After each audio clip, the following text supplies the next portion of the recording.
చూడండి ఇంత బాగా సమానంగా ఒక కప్పు ఉప్మా రవ్వకి 4 కప్పులు నీళ్ళు ఇట్లా వేసుకుంటే ఎంతో పర్ఫెక్ట్గా ఉప్మా అనేది రెడీ అయిపోతుందండి. స్టవ్ ఆఫ్ చేసేద్దాం. ఎంతో టేస్టీగా ఈజీగా కప్పు ఉప్మా రవ్వతో చేస్తున్నానండి. దానికి కావాల్సింది ఒక 2 స్పూన్లు ఆయిల్ వేసుకుంటున్నాను. వేరుశనగ గుండ్లు, ఆవాలు, శనగపప్పు, మినప్పప్పు వేసుకున్నాను. పోపు గింజలు వేగిన తర్వాత ఉల్లిపాయలు, పచ్చిమిర్చి, ఒక 2 ఉల్లిగడ్డలు, 4 పచ్చిమిర్చి పొడిగా చీకుని వేసుకున్నాను. ఈ విధంగా వేసుకున్నాను. ఉల్లిగడ్డలు, పచ్చిమిర్చి కొంచెం వేగిన తర్వాత కొంచెం కరివేపాకు పచ్చిది వేసుకున్నాం.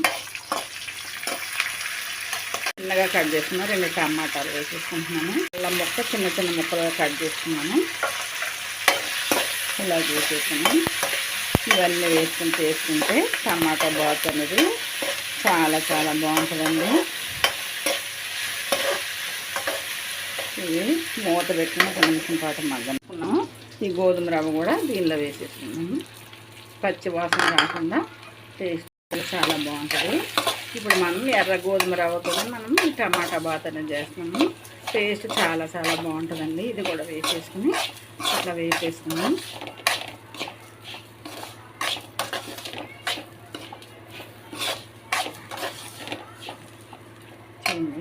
తర్వాత ఏ కప్పుతో అయితే నేను గోధుమ రవ్వ తీసుకున్నా ఆ కప్పుతో 4 కప్పులు వాటర్ వేసుకున్నాను. సమానంగా చక్కగా ఇది ఉడికిపోతుందండి.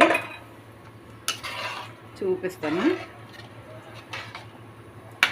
దీనిలో ఇప్పుడు సాల్ట్ అయితే నేను సాల్ట్ వేస్తున్నాను.